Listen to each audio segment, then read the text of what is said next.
I'm Zack Kass. I'm the former head of go-to-market at OpenAI. Now I'm an AI futurist. I spend my time helping people imagine a future powered by this incredible technology.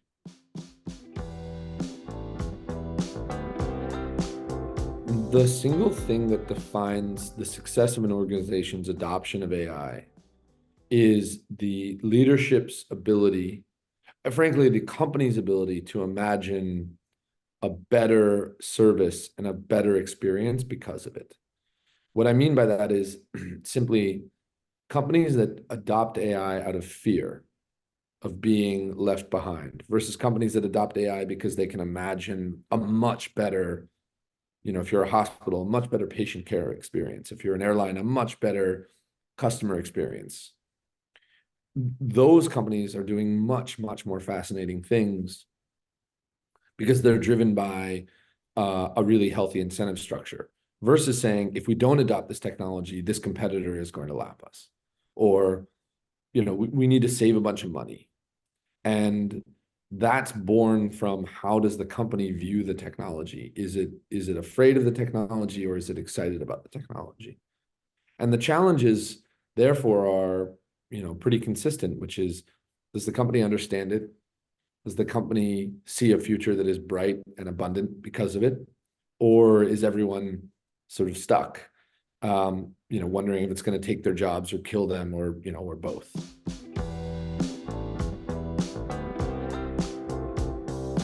The industries that I think are most fascinating from an AI adoption standpoint right now are healthcare, bio and life sciences, education, and probably energy. I think that a future where we have abundant healthcare and the cure for lots of diseases, abundant education, exceptional private tutoring for every child in the world, and fusion or unlocked energy potential is the most interesting and exciting one on the near-term horizon.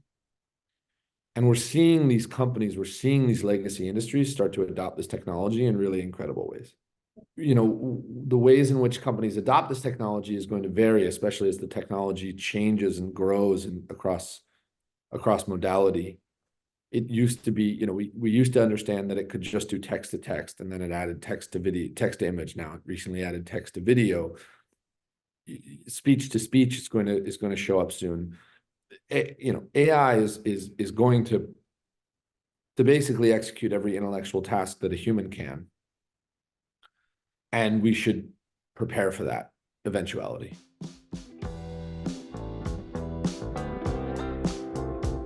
I think that this is a scarcity mindset. I think the scarcity mindset is that AI will impact jobs and therefore harm people whose jobs it impacts. And I don't actually think that's what's going to happen. I think that jobs themselves are going to change fundamentally, for sure. And I think that there's a very decent chance that we all work less, but I don't think that that is bad.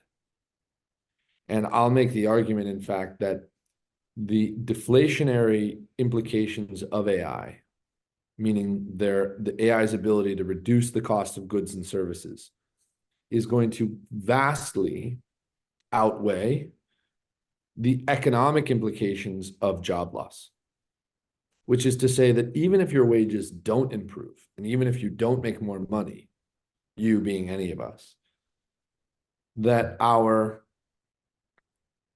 actual adjusted purchase power is going to increase tremendously. And we can observe this in almost every technological revolution.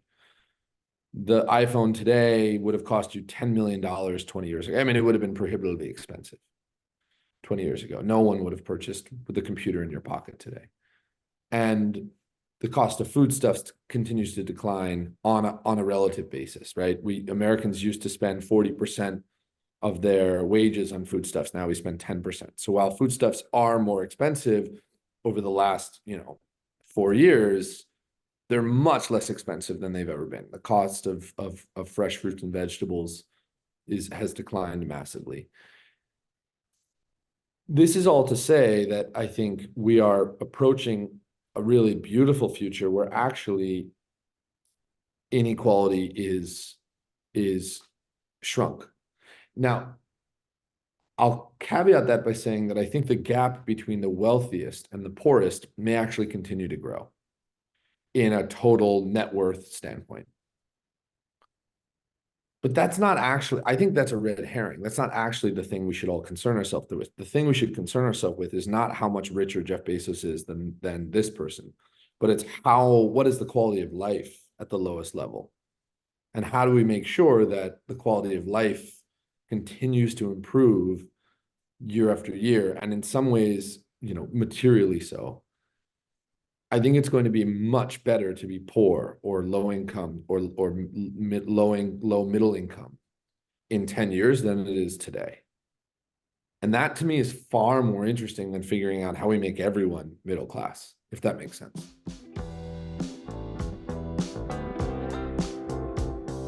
I think it's safe to say that a lot of great things in this world are born from private innovation, and that the work that OpenAI is doing is some of the most important work that humans have ever done. And I don't think that there is any misincentive because the company is private versus being public. And in fact, you can make the case that like public projects, that the government projects, there are plenty of really ill-conceived and misaligned government projects as a result of bureaucracy or government, fluff.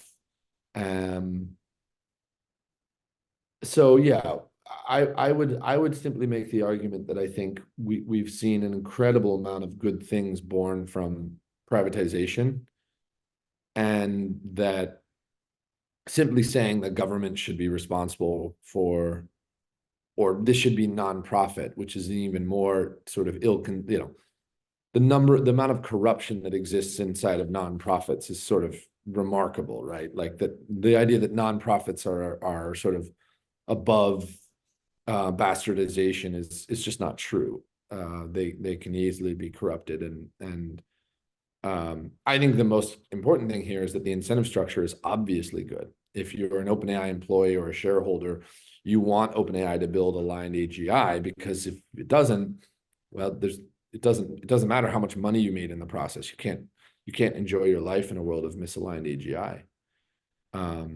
And I think that that's the strongest and simplest incentive structure that we could imagine.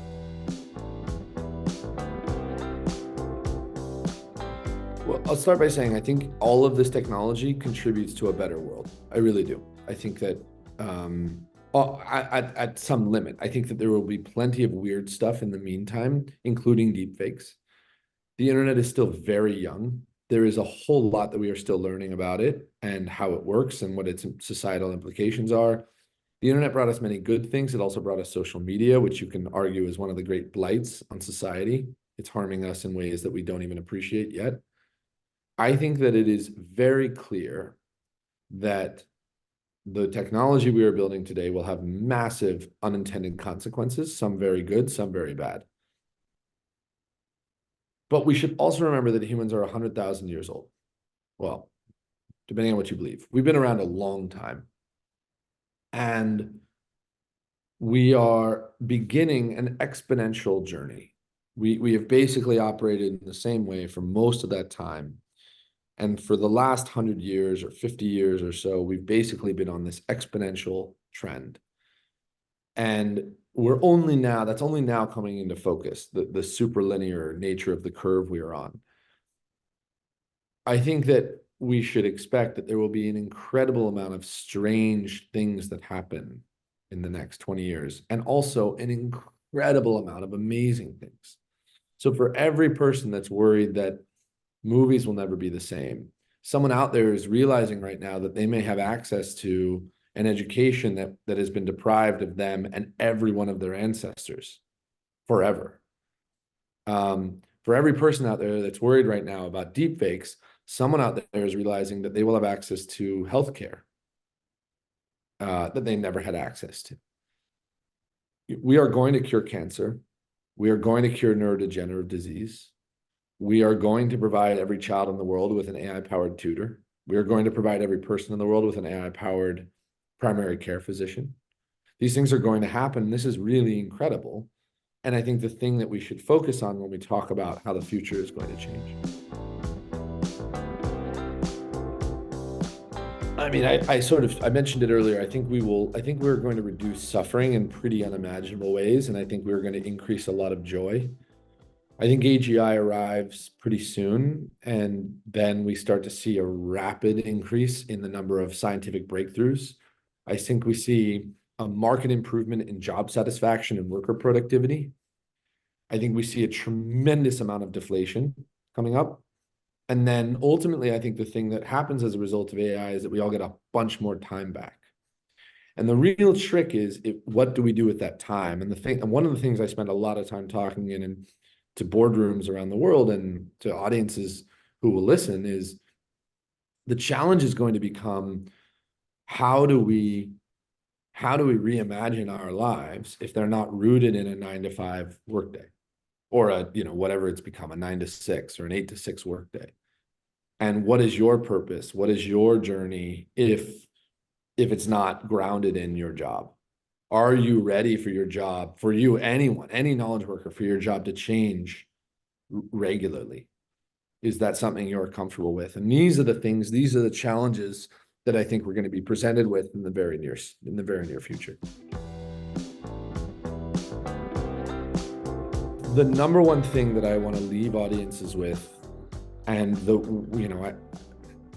my talk was born from, I've been in about 300 of the Fortune 1000 boardrooms over the last 5 years. And my talk was born from this realization that in every one of these boardrooms, every single director thought that they were hiring me to talk to them about their AI strategy, their corporate strategy. And what I realized is every single one of these directors wanted to know the same thing, which is what happens next? Are we okay? And the most important message that I can leave audiences with is that we're very okay. This is going to be wonderful. It's going to be weird, and there are going to be complications, certainly, and unintended consequences, but the future is so much brighter than the past. And I want to give audiences, attendees, advisory board clients, the permission to believe in a future that is bright and abundant.